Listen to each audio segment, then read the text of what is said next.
최근 내린 장맛비로 정읍시민의 식수원인 옥정호 수위가 올라 가뭄 심각 단계가 해제됐습니다. 하지만 강에서 떠내려온 쓰레기로 옥정호가 몸살을 앓고 있다고 합니다. 전북 지역에서 수해 복구 작업이 계속되고 있는 가운데 이재민 400여 명이 아직 귀가하지 못한 것으로 나타났습니다. 전북도는 감염병 발생 우려가 높아 시군별 일일 감시 체계를 운영 중입니다. 정읍시 청년지원센터를 운영하는 법인 대표가 외부 업체의 이사직을 겸직한 것으로 전북방송 취재 결과 확인됐습니다. 실제 해당 업체와 거래가 이뤄진 정황이 뒤늦게 알려지면서 논란이 확산되고 있습니다. 술에 취해 식당에서 옆자리 손님을 폭행한 소방관이 법원의 선처를 받았습니다.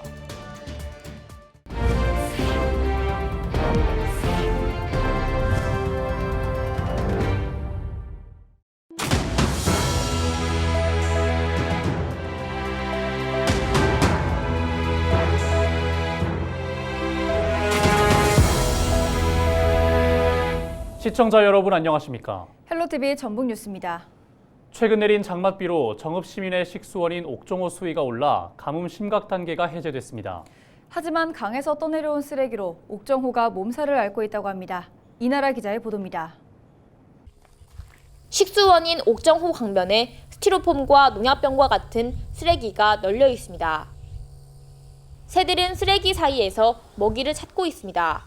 바로 옆 밑에가 이제 양수장이 있고, 근데 이 물이 올라가는데도 위에서 뭐 축산 폐수나 뭐 생활 쓰레기들이 엄청 내려와요. 쓰레기 반, 물 반이라고 보면 맞아요. 옥정호를 관리하는 수자원 공사는 장마와 댐 방류 등으로 생긴 부유물을 수거하고 있다고 설명했습니다. 하지만 아직 장마가 끝나지 않았기에 적극적인 쓰레기 수거는 어려운 상황. 옥정호 하류에 와봤습니다. 상류와 마찬가지로 각종 생활 쓰레기가 하천 인근에 쌓여 있습니다.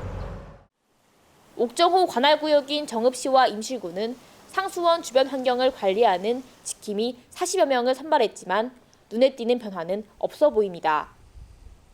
정읍시는 한 달에 한 번 이상 쓰레기를 수거하고 쓰레기나 축산폐수 투기 등 불법 행위를 단속한다고 밝혔습니다. 옥정호 지킴이가 6월 말 기준으로 저희가 쓰레기 수거를 10일에 걸쳐서 4,240kg을 수거했고요.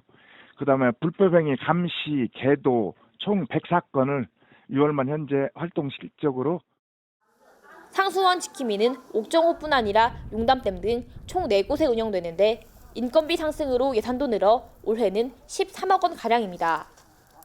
전북도는 상수원에 쓰레기나 축산 폐기물 등을 버리는 불법 행위 계도 건수가 느는 추세라고 밝혔습니다. 치워도 계속 생기는 쓰레기로 뒤덮이는 상수원. 연일 이어지는 폭우 속에 상수원 오염원 유입이 계속되면서 먹는 물에 대한 불안감도 높아지고 있습니다. 헬로티비 뉴스 이나라입니다.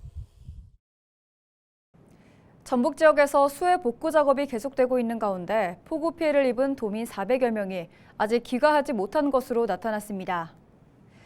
전북도는 이번 폭우로 발생한 이재민은 676세대 1,150여 명으로 20일 오후 기준 241세대 406명이 미귀가 상태라고 밝혔습니다. 지역별로는 익산이 187명으로 가장 많고 군산 160명, 진안 38명, 부안 9명, 고창, 김제 각 3명 등입니다. 도는 집중호우로 식수와 음식물 오염, 감염병 발생 우려가 높아 시군별 일일 감시 체계를 운영 중입니다. 정읍시 청년지원센터를 운영하는 법인 대표가 외부 업체 이사직을 겸직한 것으로 전북방송 취재 결과 확인됐습니다. 실제 해당 업체와 거래가 이뤄진 정황이 뒤늦게 알려지면서 논란이 일고 있습니다. 법인 대표는 전북방송과의 통화에서 사실상 내부 거래로 볼 수 없고 일감 몰아주기도 없었다는 취지로 해명했습니다. 그래서 전북방송은 관련 자료를 입수해 확인해봤습니다. 정명기 기자의 보도입니다. 정읍시 청년지원센터를 운영하는 민간 법인이 정읍시에 제출한 2021년도 정산 보고서입니다. 센터는 12월 한 업체에 사업 결과 보고서 제작비 명목으로 170여만 원을 지급합니다. 같은 달 165만 원짜리 청년정책 모음집 책자 제작도 맡겼습니다. 홍보 현수막 제작의 경우 거의 이 업체에 맡겼는데 예비 청년 취업 연계 지원 사업 홍보에 148만 원, 정체모를 실태조사 현수막 제작에 60만 원, 아예 목적도 알 수 없는 홍보 현수막을 만드는데 82만 원을 지급하기도 했습니다. SNS를 통한 홍보도 거의 다 동일한 업체에 몰아줬습니다. 2021년 한 해 동안만 70만 원을 지급했는데 역시 무슨 목적을 위한 홍보비인지 전혀 알 수 없습니다. 사원증과 명함 제작, 인쇄비 등 단 한 해 동안 이 업체에 지급된 돈은 800여만 원에 달합니다. 하지만 법인 대표는 해당 업체와 거래한 건수와 금액이 많지 않고 일감 몰아주기도 없었다는 취지로 해명했습니다. 전북방송은 앞서 이 센터를 운영하는 법인 대표가 해당 업체의 이사로 등재돼 있는 사실을 보도했습니다. 등기부등본을 떼보니 두 법인 대표가 서로의 사내이사로 등록된 겁니다. 센터를 운영하는 이사진 5명 가운데 4명이 교차로 등재된 것으로 확인됐습니다. 비영리 민간단체의 지원법에 제2조 정의에 보면 구성원 상호 간의 이익 배분을 하지 아니할 것이라고 되어 있어요. 이와 관련해 정읍시가 지난해 자체 감사를 벌인 결과 내부 거래에 관한 정산 소홀 등이 문제가 돼 기관 경고 처분을 내렸던 것으로 파악됐습니다. 하지만 부적정하게 집행하면 환수할 수 있는 지방 보조금과 달리 민간 위탁 사무에 해당해 환수할 수 있는 관련 규정이 명확하지 않아 논란입니다.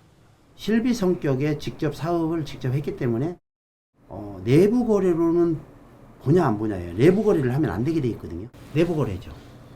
그런데 법이 환수가 안 된다. 정읍시의회는 관련 조례 보완을 정읍시에 요구했습니다. 헬로티비 뉴스 정명기입니다. 순창 구림농협 주차장에서 트럭을 몰다 20명의 사상자를 낸 70대 운전자가 금고형을 선고받았습니다.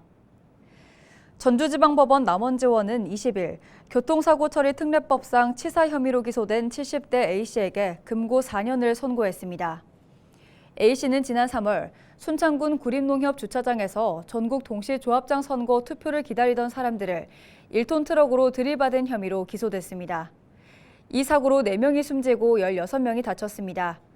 재판부는 피고인이 피해자 전원과 합의했지만 과거 음주운전 등 전력이 있고 공황장애를 앓았던 경험을 고려해 사고 발생 위험에 대비했어야 했다고 양형 이유를 밝혔습니다. 술에 취해 식당에서 옆자리 손님을 폭행한 소방관이 법원의 선처를 받았습니다. 전주지법 정읍지원은 특수상해 혐의로 기소된 A 소방관에 대해 징역 6개월의 형을 선고유예했다고 밝혔습니다. A 소방관은 지난 3월 4일 밤 9시 20분쯤 정읍시 한 술집에서 전기난로를 바닥에 던지는 등 소란을 피우다 옆자리 손님 B씨를 쟁반으로 때린 혐의로 기소됐습니다. 재판부는 피해자가 처벌 불원서를 제출하고 피고인이 공무원으로 재직할 수 있기를 탄원하고 있는 점을 감안해 형을 정했다고 판시했습니다.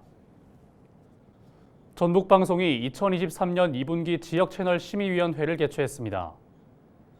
이번 회의에는 김성희 위원을 비롯한 각계 전문가 등 심의위원들이 참석해 LG엘로비전 전북방송에서 기획 보도되고 있는 자치단체 보조금 부적절 사용을 모니터 후 개선안 등 의견을 제시했습니다. 심의위원들은 이어 내년에 치러지는 국회의원 총선거를 앞두고 현직 의원들의 공약 실행 여부 점검과 출마 예상 후보들에 대한 적절성 검증을 위한 기획 보도를 마련해 줄 것을 요청했습니다. 또 장마철 집중호우로 피해를 입은 농가들의 현황과 이들에 대한 지원과 재발 방지책들이 마련될 수 있도록 유도하는 기획 프로그램들이 필요하다고 강조했습니다. 차로 출퇴근을 하거나 어디로 이동할 때 요즘 부쩍 도로에 집중해서 운전을 하고 있지는 않으십니까? 바로 도로가 움푹 파여 만들어진 구멍, 바로 포트홀 때문입니다. 연일 장맛비가 계속되면서 도로 파임으로 인한 위험이 커지고 있습니다. 문제는 포트홀이 한 번 생기면 같은 곳에서 반복된다는 겁니다. 전문가들은 땜질식 처방이 문제라고 지적했습니다. 장보영 기자의 보도입니다. 부산 동래구의 한 도로입니다. 도로 곳곳에 크고 작은 구멍이 나 있습니다. 비온 뒤 약해진 지반 위 아스팔트에 생긴 구멍, 바로 포트홀입니다. 지나가는 버스들도 포트홀을 발견하자 서행 운전합니다. 지름이 50cm 이상은 돼 보이는 움푹 패인 구멍이 연달아 뚫려 있습니다. 파손된 도로 위에는 아스팔트와 돌가루도 흩날리고 있습니다. 도로 위의 폭탄이라 불리는 포트홀은 최근 반복되는 집중호우로 발생 빈도가 더욱 높아지고 있습니다. 서울의 경우 최근 1년 동안 3만 개의 포트홀이 생겼는데 10건 중 3건은 비가 많이 내리는 7, 8월에 몰렸습니다. 빗물이 도로에 스며들어 지반이 약해지고 아스팔트 포장이 무너지면서 도로에 구멍이 생기는 겁니다. 무거운 화물차가 많이 다니는 도로는 포트홀에 더욱 취약합니다.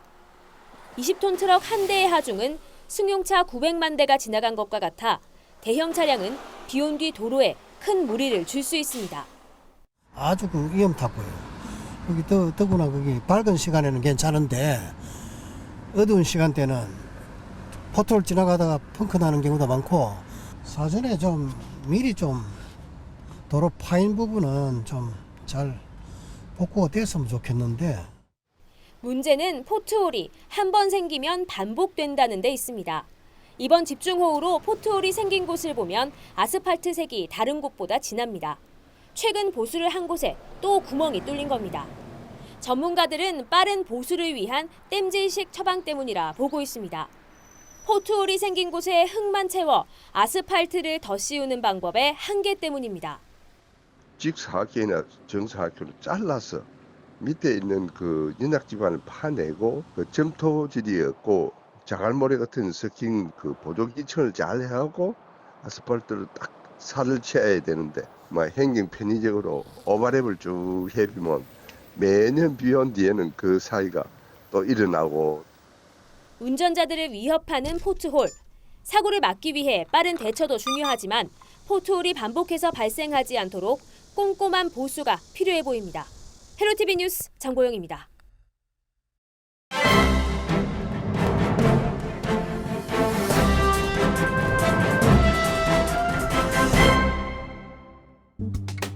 신문브리핑 전북일보 기사입니다. 기록적 폭우로 역대급 수해 피해가 발생한 가운데 전북도의회가 하반기 임시회 업무 보고를 강행해 눈총을 받고 있다고 합니다. 큰 침수 피해가 발생한 만큼 공무원들을 비롯해 의원들이 수해 현장으로 나가 피해 주민들을 위해 무엇을 도울지 고민했어야 한다는 한 전북도의회 의원의 자성 어린 목소리가 나왔다고 합니다. 업무 보고의 특성상 해당 부서장이 출석하면 과장이나 팀장, 주무관들이 함께 배석할 수밖에 없는 구조로 수해 피해에 대한 지원 업무가 폭주하고 있는 상황에서 도의회 임시회 업무 보고 일정을 생략하거나 미뤘어야 한다는 겁니다. 이와 관련해 전북도의회 내부에서는 재난 시점에 업무 보고 적절성 여부를 두고 업무 보고를 생략하거나 미루자는 의견도 나왔지만 받아들여지지 않았다고 합니다. 지난 19일 전북도의회 전체 의원이 브리핑룸에서 진행한 폭우 피해 지역에 대한 특별재난지역 선포 촉구 회견도 시기를 놓쳤다는 지적도 있다고 합니다. 지금까지 신문브리핑이었습니다.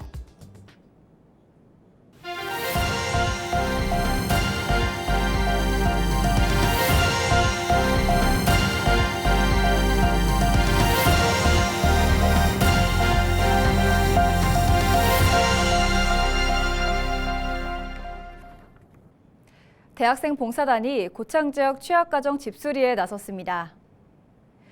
고창군은 20일 희망브리지 전국재해구호협회 소속 대학생 봉사단과 현대 엔지니어링 관계자가 참여한 가운데 집수리 봉사 발대식을 열었다고 밝혔습니다.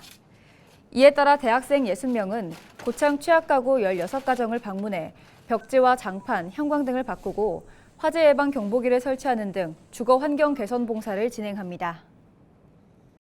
앞으로도 어려운 이웃의 주거 안정과 복지 증진에 관심을 갖고 봉사 참여 대학생들의 역량을 키워나갈 수 있도록 민간 협력 사업을 최대한 확대해 나가겠습니다.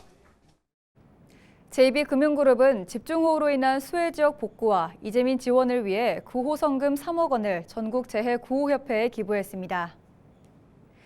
JB금융그룹은 최근 기록적인 폭우로 인해 전국적으로 심각한 수해가 발생함에 따라 계열사인 전북은행과 광주은행, JB우리캐피탈 등이 참여해 기부를 결정했다고 밝혔습니다. 전국재해구호협회에 전달한 성금은 수해 지역의 주택 복구와 수재민 생계비, 구호 물품 지원 등에 사용될 예정입니다. 이어서 날씨 전해드립니다.